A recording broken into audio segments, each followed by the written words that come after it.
Welcome to the Friends of Fantasy Benefits Baseball Podcast. I am Justin Mason, joined by Ray Kuhn. How you doing, my friend? Doing good. Baseball is back. It is opening day. I am ready.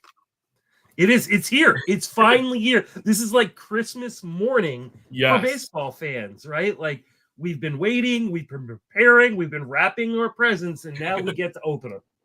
And then this morning was the moment where it's like, holy crap, how many presents did I buy? We're going to need a bigger tree, as I said all those lineups. Yeah, it has not been easy this morning trying to set all of my lineups, especially because in NFBC, or if you're in a daily moves league, you're just setting them for today. Yeah. Like you got to reset them again tomorrow, at least the hitting side on NFBC. So I got through it. I hope you got through it, and now we get to talk some baseball.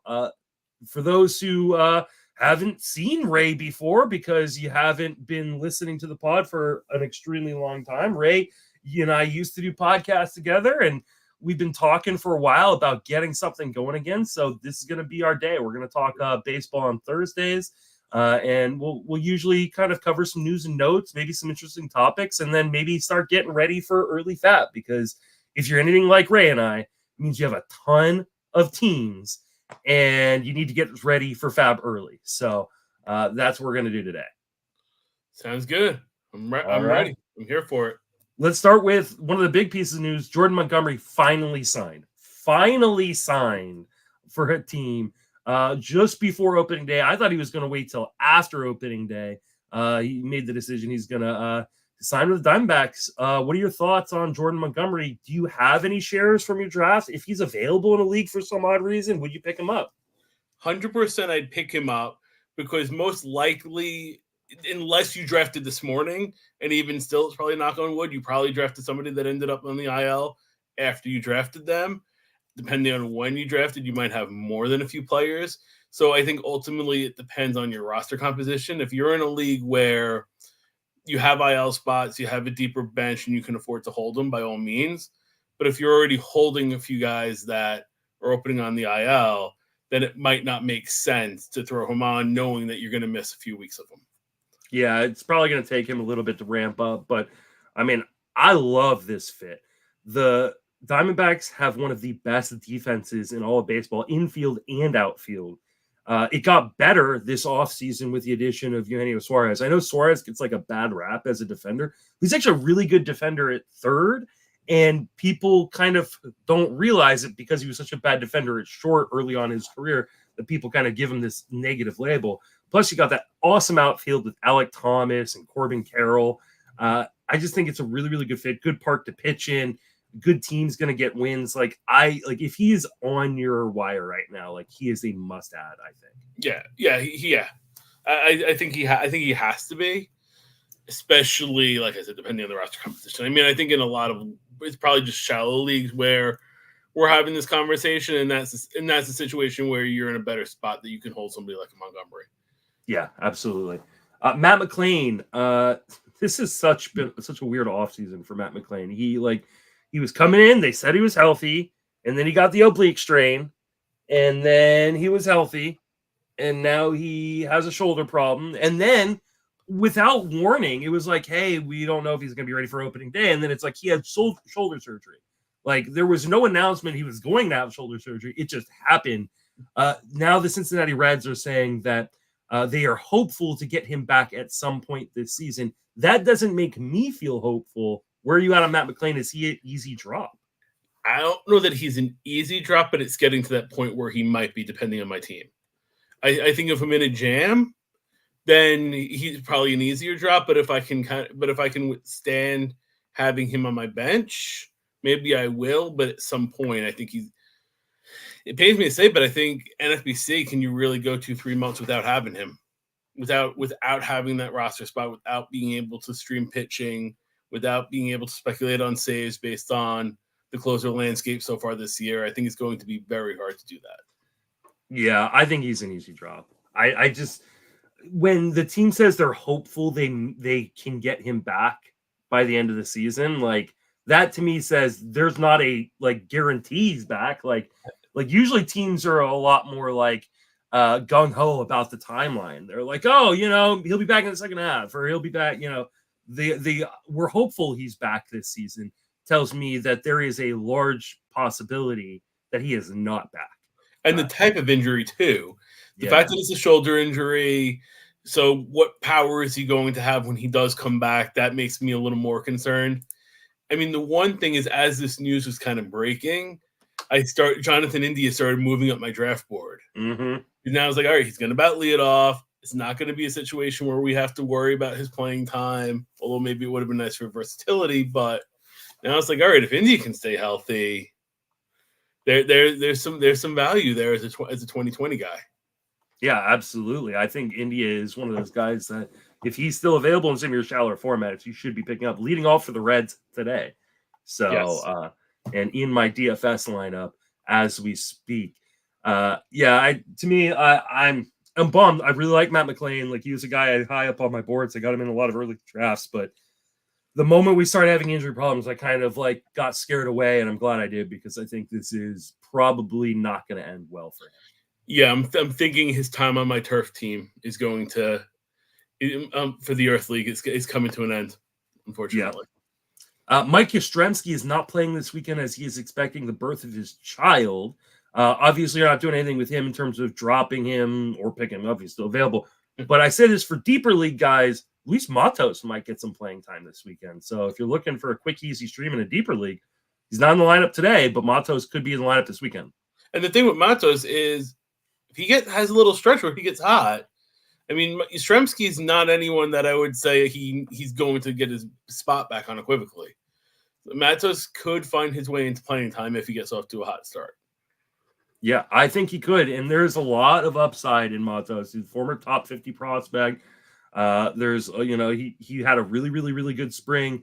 He steals bases. I think the Giants are going to be more aggressive on the base path this year. So Matos is a guy that I wouldn't mind taking a flyer on this weekend in your leagues where you can have daily move pickups.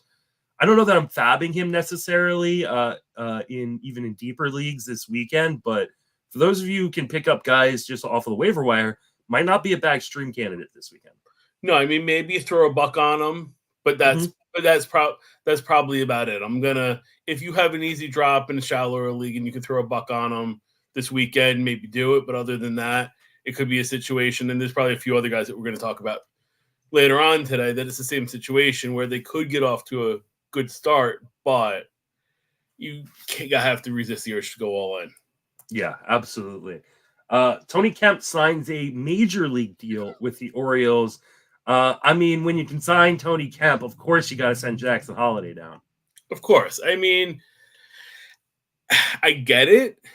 As long as Kemp's not starting, if Kemp is nailed to the bench and is truly an off-the-bench utility man, and you want to give Holiday a few weeks of at-bats in the minors, fine. But if I see Kemp starting 4 or 5 times a week, I think then we need to rush Camden Yards and demand answers. Yeah, I mean, I didn't have necessarily a problem with them sending Holiday down. He's 20 years old. He had a good spring, but like he's defensively not ready, and he's learning a new position. So like I kind of get it. At the same time, I don't know. Like to me, it's like this is a team that was like so close to just putting a final nail in the coffin of the American League East in the Orioles. Like a Jordan Montgomery signing, a Blake Snell signing, and like that's all she wrote. First pitch of the season is a strike on the inside corner by Corbin Burns. Burns I got in my auction last night, so I'm really hoping this isn't a repeat of last year's opening day when Michael Kopech gave up like 7 home runs while I was on the air with Paul. It's Anthony Rendon, so I can't imagine there will be a home run. It might be his first and last step out of the season. There you go. All right. Let's move on to Garrett Mitchell, who went to the IL with a broken hand. Is there any guy more snake bit in Major League Baseball than Garrett Mitchell apparently is? No, you have to feel bad for him. He was definitely an intriguing option later in drafts. He was more of a draft and hold guy for me going into the season, but now with him going out again, you have Sal Frelick batting leadoff against righties. Definitely catches my attention a little bit. Yeah, and he could be picking up multi-positional eligibility pretty early on in the season. Sal Frelick is a guy that I was grabbing in 15s, and I think he's going to become very interesting in shallower formats as well, especially if you can pick up third base eligibility, maybe even second base eligibility. I think like he's just a sneaky guy. He doesn't do a ton, but he does enough of everything to make him really interesting. Exactly. The average isn't going to be terrible, and he's going to steal bases, and the runs will be there if he continues to bat lead off. There we go. All right, let's move on into some FAAB discussions. Before we talk about individual guys, I want to get kind of your thoughts on the early season and a strikeout on a full count for Corbin Burnes to start off the season. There we go. That's what I like to see. I just want to get your thoughts on kind of early season FAAB work. How do you approach FAAB in the early year? Are you aggressive? There's some people who have this belief that, hey, if I hit on a guy right now, I've got him the whole season, so I'm going to get aggressive early on. And there's some people that are like, hey, I'm just going to kind of churn things. I'm going to do things cheaply. What is your approach to FAAB? I think it depends on the who. It depends on who I'm dropping, because I don't want to necessarily drop somebody. Because granted, these are guys we just drafted. So unless something happens, like a McLain or a Mitchell or somebody like that now has an injury, I just drafted these guys. So for one reason or another, I like them. So maybe a role changed or something like that. But we drafted them for a reason. We're not going to have enough of a sample size by Sunday night to truly know. I think it's ultimately a role change thing for somebody that we're adding on FAAB. Closers is obviously a totally different animal that I think you have to be a little more aggressive on, because the sooner you do it with the closer, the more saves you're ultimately going to get from them.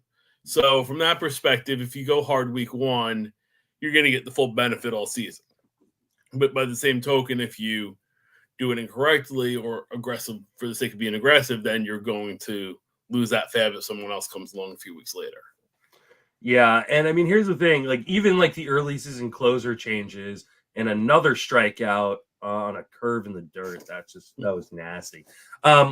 Even like the early like season closer changes and stuff like that, you definitely want to be aggressive if you need saves. But don't go crazy. I saw some people in TGFBI last weekend blowing like $700-800 on guys that may not have a role 2 weeks from now. Like, and it just like it hamstrings you to be super, super aggressive early. I definitely want to churn the back end of my roster. Like those guys, I say it all the time. If you drafted a guy in the back half of your draft, they should be droppable immediately if you need to, right? But I also like you just mentioned, you drafted him for a reason. You drafted him because you like him, right? Like, don't like, if you are anything like me, you've put, weeks or months worth of prep into your drafts to identify the guys you want. And you're going to throw that out after 3 days or even a week worth of information. If you learn something actually important, fine, I get it. But ultimately, like, I'm not like going crazy in the first few weeks. We have a hard hit from Trout, and the first home run of the season is Mike Trout off of Corbin Burnes. That hurts. That hurts my auction team. But always good to see Mike Trout doing well. So, yeah. All right. Let's talk about some FAAB pickups. Dylan Carlson had a bad collision in the outfield with Jordan Walker. Jordan Walker roaming around the outfield like a linebacker. He doesn't realize it's baseball season. He thinks it's football, and he just crushed Dylan Carlson. He's going to go to the IL. And they called up Victor Scott II, the guy they sent down a few days before, and they said, Victor Scott is our center fielder. How aggressive are you going to be on Victor Scott II, a person that a lot of people really, really like? I mean, I think a lot of people already were aggressive.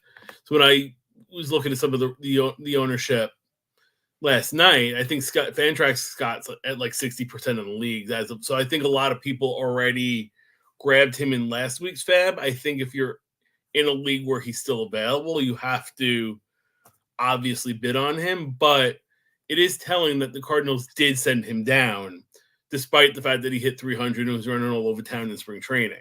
So other than the injury to Carlson, nothing has changed with Scott. And if Carlson comes back within 2 weeks and Scott hasn't been hitting, they very easily could just send him back down to the minors. So I think it's almost like a keep him honest kind of bid for me on him.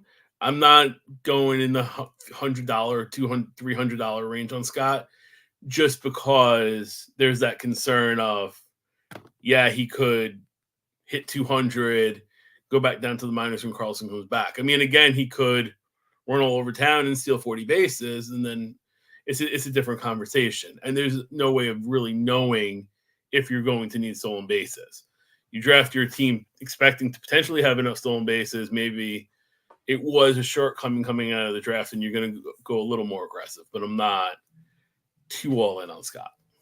Yeah, I'm not either. Like, I just think that if they were willing to send him down a few days ago, like, he's going to get sent back down once somebody's healthy. And there's a lot of guys. Tommy Edman, Lars Nootbaar apparently is ahead of schedule. Dylan Carlson could be back at some point. And I just don't want to go crazy. Obviously, I think there's a pretty decent hit tool and there is speed in this profile. And, you know, he's a good defender. So, like, could he earn his keep and stay up? Absolutely. But I don't know that he is guaranteed to do that. And so the idea of some people are going to spend $100, $200, $300 this weekend on Victor Scott II. And I think that's a mistake. I just think I think it just hamstrings you the rest of the season to spend 20 or 30% of your FAAB on any individual player. But two, like, we saw this with a number of prospects last year. Some prospects came up and were fantastic, right? Yuri Perez helped me win leagues last year. What did Taj Bradley do? He was the first kind of major call up. People spent $300+ on him, and he wasn't very good for them and got sent back down eventually. So I think you want to be really careful with these massive bids early on. Yeah, because if you look at it kind of as a risk portfolio, if you grabbed a Perez, a Bradley, like a Tanner Bibby, if you were able to grab a few of those guys and one of them hits, you're golden. But you need to have that capital available to do so. Yeah, absolutely. All right. Paul Sewald goes to the IL. Kevin Ginkel looks like to be the next man up. Are you grabbing Kevin Ginkel? Because Sewald could be out 6 to 8 weeks. Yeah, I think Ginkel has to be a must-add. And to me, it's a little more clear-cut with him than the situation in Minnesota, situation in Milwaukee, situation in Toronto appears to be maybe a little more short-term, but who knows with elbow injuries. So out of that group, Ginkel is the leader from my perspective of who I'm looking to grab, because he had a strong year last year. He's on a good team. As he said, Sewell's going to be out a good 2 months, and there's no clear challenger to the role. Yeah, I think that's right. If you are in need of saves, and for instance, my team that I drafted last night in the auction championship is in desperate need of saves. Now, Ginkel's not going to be available because he went in the auction last night, but in that kind of scenario, if you lost a closer, maybe you had a guy like Johan Duran or Paul Sewald and you're out, I think you need to be a little bit aggressive on Ginkel, because I think Ginkel is pretty easily the next man up in Arizona, whereas in like Milwaukee, as in Toronto, as in Minnesota, like, I don't know that those situations are clear cut at all. I think especially Milwaukee and Minnesota could easily be committees where, like, I think a lot of people spent a lot of money on Griffin Jacks this weekend, and I'm not going to be shocked when Brock Stewart gets the first save, this weekend. So I think for me, if I'm going to be aggressive on a closing situation this weekend, it's on Kevin Ginkel, because I can get 6 to 8 weeks of pretty good save numbers from a great team in Arizona. 100%. I mean, I think it should be Jacks, but again, it very well could be Stewart. Jacks did have success last year, and he had 4 saves. Milwaukee, I think it should be Payamps. I think that was kind of the jump off of assuming it was going to be him, but then you had Uribe's name come up, you have McGill's name come up. I mean, again, and they're 2 live arms. So this weekend will also be telling, and you hope that those are the teams that win this weekend, to get an idea. But at the same time, if to your point, if it is a committee, we could have some crazy bidding on whoever gets a save, and then maybe come in with the $5 or $10 bid on the other guy. Yeah, I mean, it could be. I mean, here's the thing about Milwaukee and Minnesota, for that matter. Milwaukee not only has 3 arms that could potentially be the guy, they've got a brand new manager. I've been leaning towards Payam Su because he was the guy who got saves last year, but this is a brand new manager that could want something completely different than Craig Counsell did last season. So, I honestly think it's a crapshoot. In that auction I did last night, the only closer I got was Manuel Clase in the auction portion. I just did not have enough money to spend on pitching towards the end. And so I was like, okay, well, I'm just going to load up on relievers. And Payam's already went in the auction, but I grabbed both Uribe and McGill. And I was just like, maybe one of these guys turns out to be the closer, but it could be one of those guys. It could be all 3 of those guys. We could be splitting Milwaukee saves. Minnesota, this is a team that is run by Rocco Baldelli. Baldelli comes from the Tampa Bay system that loves to use closer committees. I was kind of staying away from Duran this year because one of my things was, well, he's a fantastic arm. He'll get you strikeouts on top of saves, but he doesn't always get the 9th inning. Sometimes he comes in the 7th and pitches the 7th, 8th. And so I have no reason to believe, especially in Minnesota, that they're going to use one dude. And I think in Milwaukee, it's just a dart throw on who might be the guy for the next few months. 100%. I mean, maybe if you kind of read some of the tea leaves, McGill has the edge of that group, but again, it's completely that until we know. I'm hoping McGill has the edge just for that team. As am I. In my main Tuesday night, I took McGill in the 20th round. He would be my 3rd closer, but at that point, I figure, you know what? Let me throw that dart and kind of see what's out there before having to bid up in FAAB a little bit. I mean, granted, Payam went, all those other guys went, but still. Patrick Sandoval is still Patrick Sandoval. He has loaded the bases in the 1st inning with no outs gotten yet. So a walk, a single, and another walk to load the bases in the bottom of the 1st in Baltimore. All right. Bryan Woo goes to the IL with elbow inflammation. Emerson Hancock is coming up. Are you holding on to Woo? And then what are you doing with Emerson Hancock? Any interest there? The initial news on Woo was that it was going to be a short-term thing. And I think part of the problem with some of these pitching injuries early in the year is that these guys aren't necessarily truly built up yet from a stamina perspective. So then when they do get hurt, it kind of throws a monkey wrench into things, and it would potentially be a longer injury than if it happened in June when they're already built up. I'll probably give Woo a week or two, again, depending on what the rest of my team looks like before I drop him. But for now, I'm going to hold. Hancock is interesting to me just because I'm not sure I see the strikeout upside. And the last 2 years, he didn't even average 5 innings a start. So I can't imagine he's going to be pitching deep into games for Seattle while he sticks around in the rotation.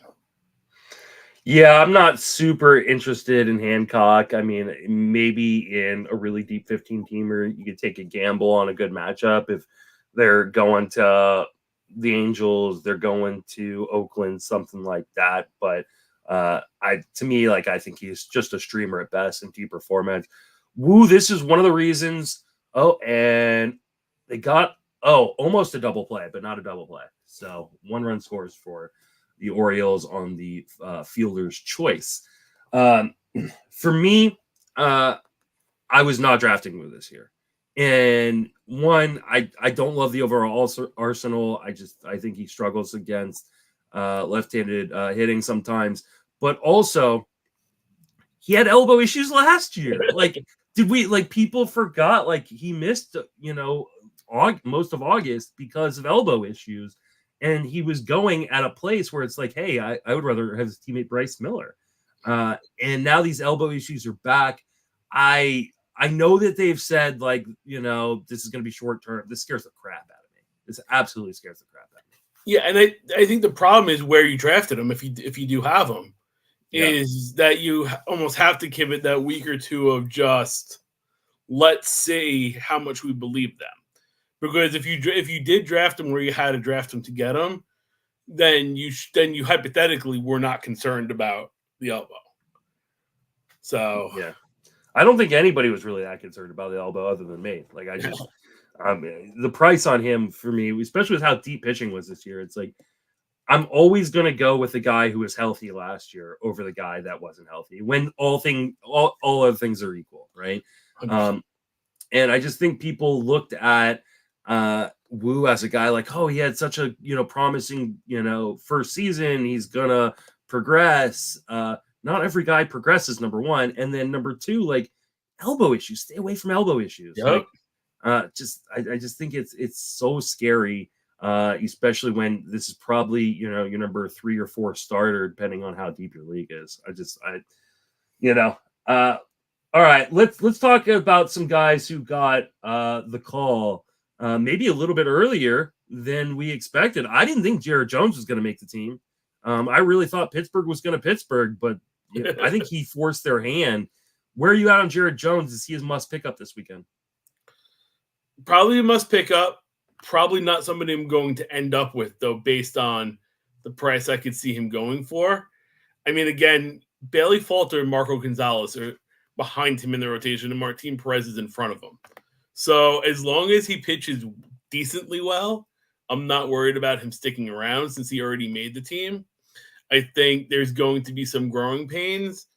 The walk rate is obviously the biggest concern. He walked almost 4 guys per 9 in AAA last year. So that's going to be what almost keeps me up at night, and then wondering how quickly the strikeout stuff will translate to regular season MLB to get to work out of trouble.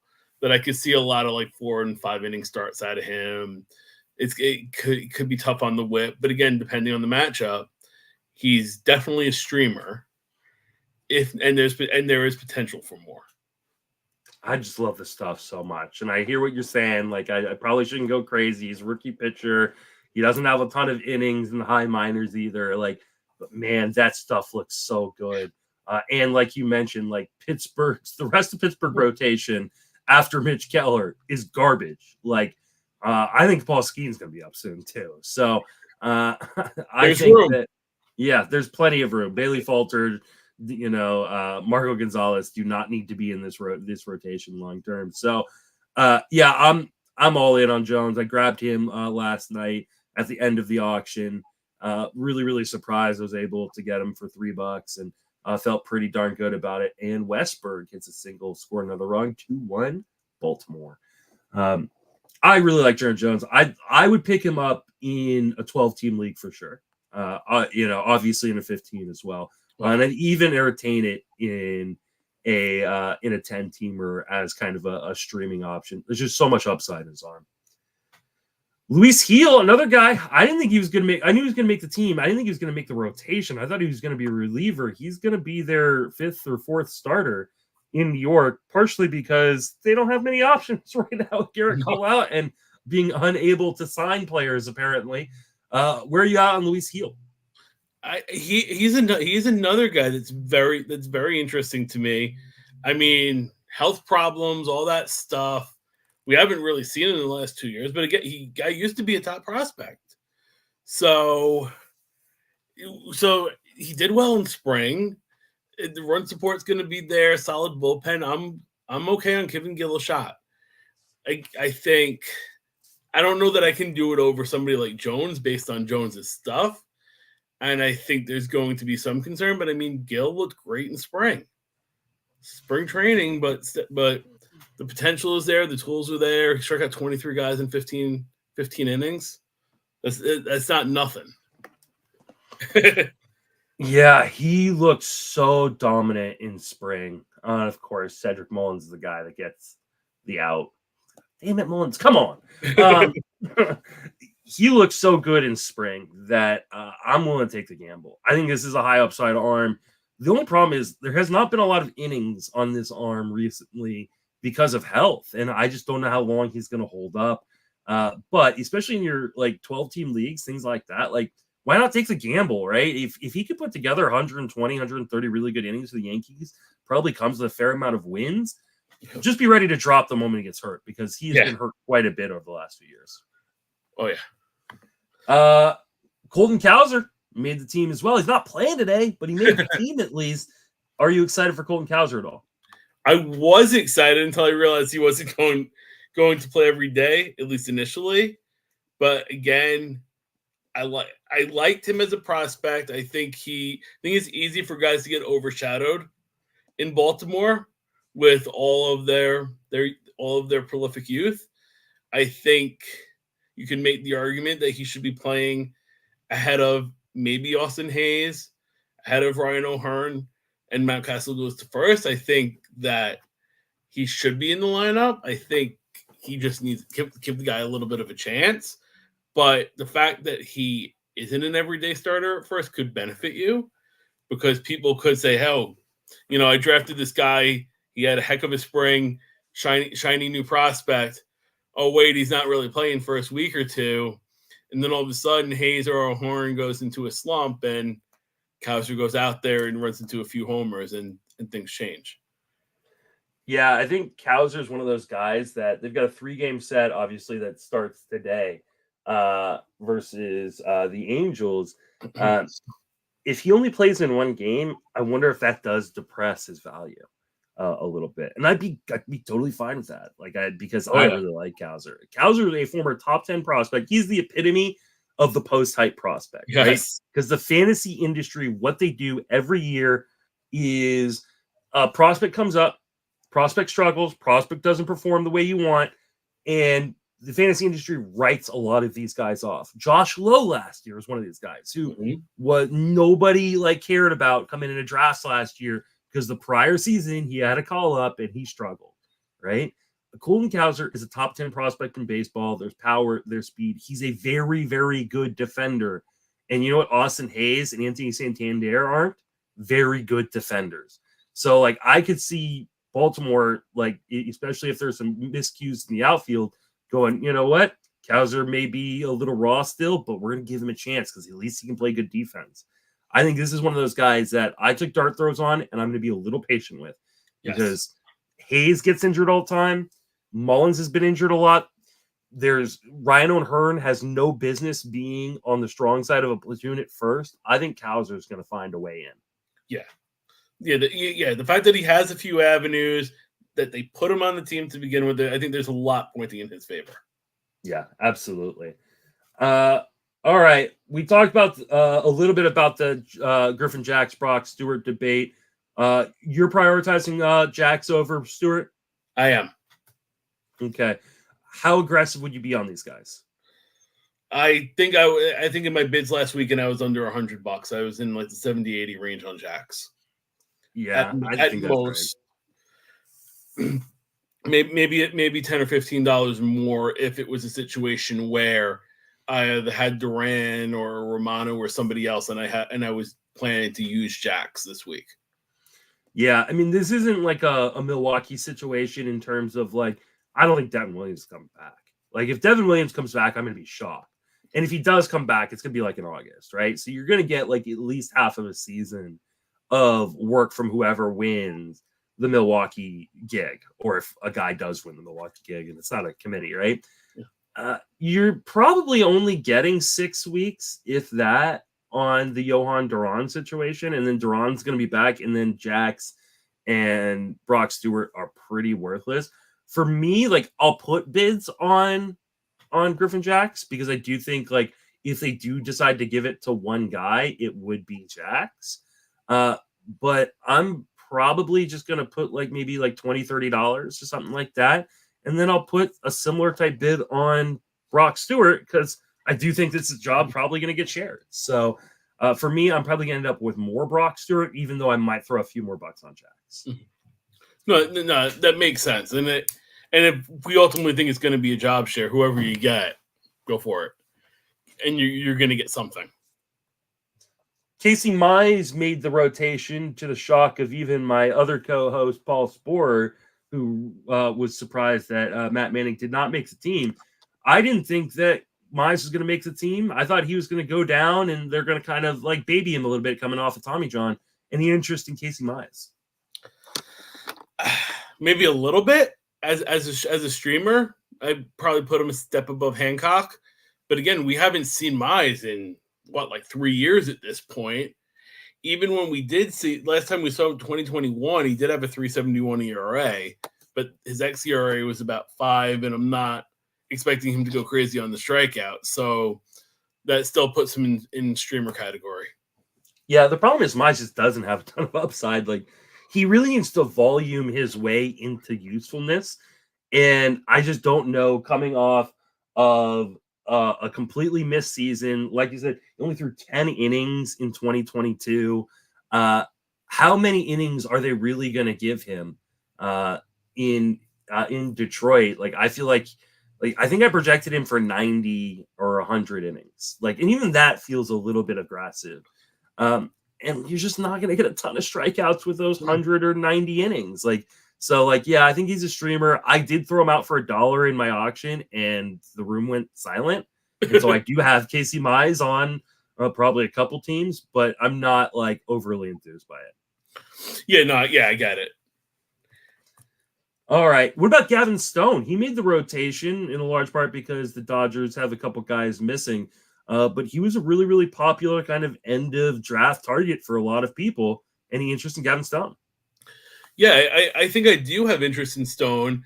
Again, he was a guy that last year, 9 ERA in 31 innings. So if that's what stuck in people's minds, I think it's certainly a good thing, and you can give him that post-hype label. All through minor leagues, he had double-digit strikeouts through 9 innings until he got to the major leagues last year. Again, it's just 31 innings, and based on what we saw from him in the spring a little bit, and the pedigree, the run support, the bullpen, all that stuff, I'm willing to see what he can do first few starts of the season. I think there could be something here, and I'm willing to spend up a little bit for him. Yeah, I mean, I think you just want a piece of the Dodgers rotation wherever you can get it. And, I mean, even if he is just mediocre, he's going to qualify for wins. He doesn't even need to pitch, particularly well. The problem is, once Walker Buehler comes back, I think he's easily the drop out of this rotation as long as it's healthy. On the bright side, this rotation is filled with a lot of guys who are very rarely healthy. So James Paxton's there. James Paxton, Tyler Glasnow, I mean, we don't know what the health profile of Yamamoto is going to be. Walker Buehler could have another setback. Walker Buehler was supposed to be back end of last year and never came back. And now he's not back yet now. So, I think I would take the gamble on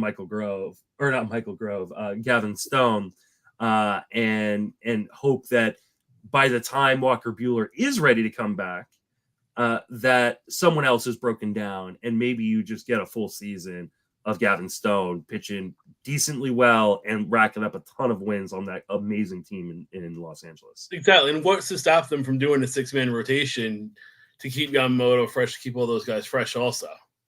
Yeah, I mean, I think they probably should do that. I think they absolutely should do that, especially with Yamamoto being used to kind of this a 6-day rotation in Japan is what they call it. And it's the Dodgers, man. The Dodgers love to skip people. They love to put people on the IL for no apparent reason. How the Mets got in trouble for abusing the IL before the Dodgers ever got in trouble, it seems like collusion in its own right. I know I'm a Giants fan, but that's ridiculous. I mean, the Mets are going to Met. If there's something, as being a New York guy, if there's something crazy that's going to happen, it's going to happen to the Mets. Yeah, I have this feeling like they were sitting in an arbitration meeting with someone, and they're all, and they tried to argue this guy missed so much time with injury. And he's like, you guys put me on the IL for no reason. And the league's like, you did what? Yeah. You guys told me to go on the IL so I could keep my paychecks and not go down to the minors. Wait, what? Yeah, I'm sure that's probably what happened. Max Meyer, another young, exciting arm coming off of TJ that made the rotation in Miami, again, in large part because everybody in Miami apparently is hurt at this moment. Any interest in Max Meyer? I got a little bit of interest there. I think Meyer has a decent chance to stick. Braxton Garrett's supposed to be back soon, but I don't know how much faith I really have in Ryan Weathers. So I could see Meyer sticking around, but it would probably only be at the expense of Weathers based on the other guys in that rotation to this point. I think Meyer might need more seasoning. I mean, we didn't see him last year. He was injured. He had 64 combined innings in 2022. I think they might be jumping the gun a little bit, and this could be a situation where even if he goes out there and does well, they say, hey, go back to the minors, get some more innings under your belt, come see us in May or June. But if I'm looking to stream somebody first week of the season, why not? Let's see what happens. Because the talent is there, and ultimately you never know. But he's not somebody, and he faces the Angels on Monday, so it's a good matchup. I'm just not willing to spend a lot of FAAB capital for it. Yeah, I wouldn't go crazy because I don't think he's going to be up for a super long period of time. I do think once Braxton Garrett and Edward Cabrera get back that his job is going to be in jeopardy. That being said, this is a really, really good arm. Former first-round pick, was looking really, really good before getting injured and needing Tommy John surgery. So I would take the gamble. And even if it's just for a short-term stream, like whatever you would put on a streamer, put the stream in and kind of see where it goes. If he ends up sticking the rotation because he's just too darn good and they can't really afford to, like don't get me wrong, Ryan Weathers has looked good this spring. I love Braxton Garrett. Edward Cabrera is always interesting to people, but there's no reason that any of that, none of them have proven enough to take Max Meyer's rotation spot if Max Meyer is dealing. Exactly. I have Cabrera stashed in the league. I think there's some upside there. It's a league with an IL spot, but still, there's nothing to say he won't come back into the bullpen. Yeah, absolutely. Cedanne Rafaela was one of the largest risers in the last week of main events because people realized he was going to make the team, potentially be an everyday player in Boston. Where are you at, Rafaela? Is he a guy you'd pick up right now? He is. He's a guy that I grabbed myself in a few leagues towards the end of the draft season. I think the dual eligibility, depending on where you're at league-wise, with middle infield and outfield, could very much come into play.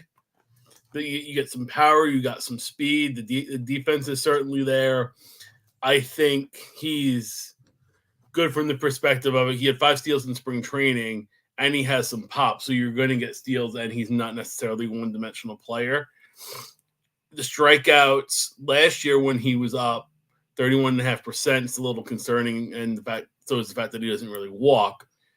But historically in the minor leagues, it was closer to 20%. So even if it settles around 25, he's not going to kill you on the average. I think he's an intriguing player. But again, we have to be sure not to get caught up in the hype. Yeah, I think this is a perfect example of if you can get him at a good price, I'm all for it. But there are some really bad underlying skills underneath those flashy tools. Yes, there's power. Yes, there's speed. He's a really, really good defender, so he could hold the spot down even when he struggles. But, man, he strikes out a lot. I know a lot of people went, what do you mean he strikes out a lot? He only struck out at a 19% clip. And I've heard people just like you say, we care about strikeout percentage in spring training. Well, you know what his swinging strike percentage was? It was 18.3%, which is like indicative of a 35, 36, or 40% strikeout rate in the majors. I don't think he made any sort of improvements. He still swings outside the zone too much. He still struggles to make contact in the zone. There's power, there's speed, and there's good defense. I think he could find himself an everyday role and hold on to it because that defense is so good. I could also see him back down the minors in 3 weeks. Yeah, 100%. I think the telling thing is going to be what he does before Grissom comes back. Yeah, absolutely. I think that's keeping him around. See what Emmanuel Valdez does by the same token. They have Abreu on the bench. So I think it kind of could go either way, but the potential for him to stick is there. All right, let's move over to Chicago and talk about a couple guys there. We've got Garrett Crochet, who's been transformed from a reliever into a starter and is their opening day starter. By the time you listen to this, you may have already seen his first start I will try to get it up on podcast feed before the first start so we don't get shellacked for whatever we say here. But what are your thoughts on Garrett Crochet, a guy you're going after? Yeah, and I actually did go after him in a few leagues with the modest bid, saying, hey, he has talent.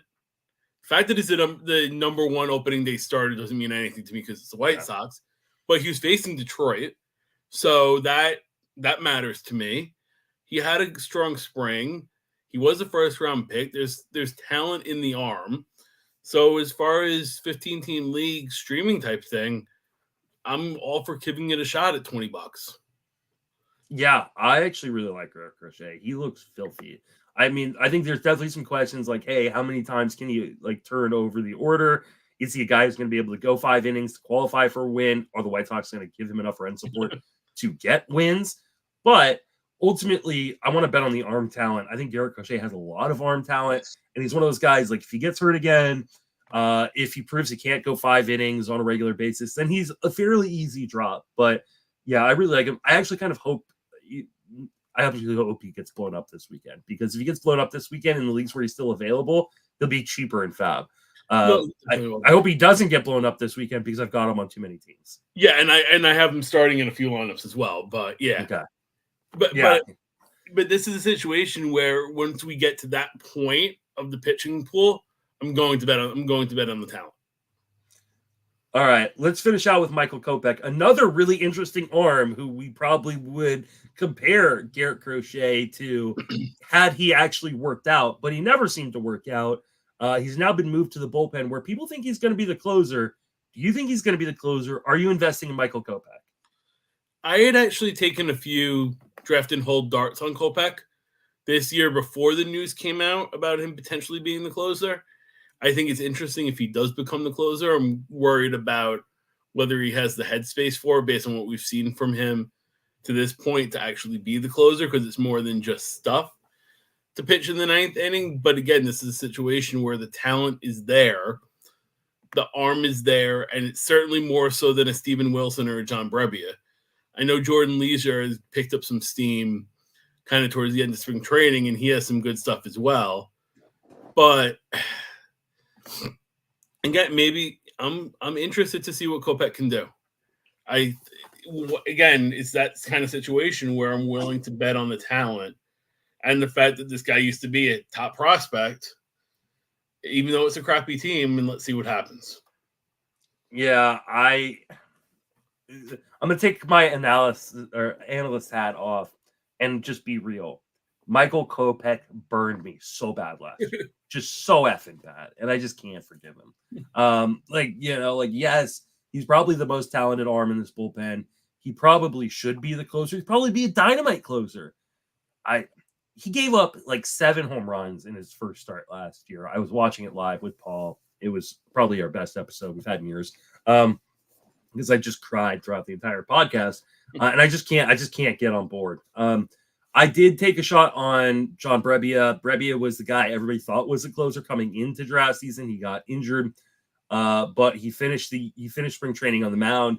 I think he's going to be ready for opening day. It could be Kopech. It could be Brebbia. Are the White Sox going to win enough games where it matters? I don't know. Are they going to share the role? I don't know. So I wouldn't overinvest in any of these guys. I think Kopech does have the stuff, though, to be a dominant closer if he can figure things out. The problem is he's never been able to. No. But to your point, beginning of the show, this is that situation where you're not drafting guys to drop them, but you're drafting guys that either you're going to drop or they have the upside to save you a bunch of FAAB if they do what they could do. Yeah, absolutely. All right. That's all the names we got on the list. Ray, why don't you remind everybody we can reach us on social media and then plug anything you got going on? I'm at Ray_Kuhn_28 on X. And I have weekly waiver wire recommendation article dropping on Fantrax this season. It's coming out every Thursday. So the first one went live today on opening day. And I'm going to have more written content there as well for the season, just figuring out exactly what that's going to be. All right. You can reach me on all social media platforms, Justin Mason, FWFB. I'm writing 3 days a week at Fantasy Pros and 5 days a week at Fangraphs. And I'm also on the Sleeper in the Bus podcast, obviously. That will wrap us up for this episode. For Ray and myself, thank you for listening. Have a fantastic baseball season.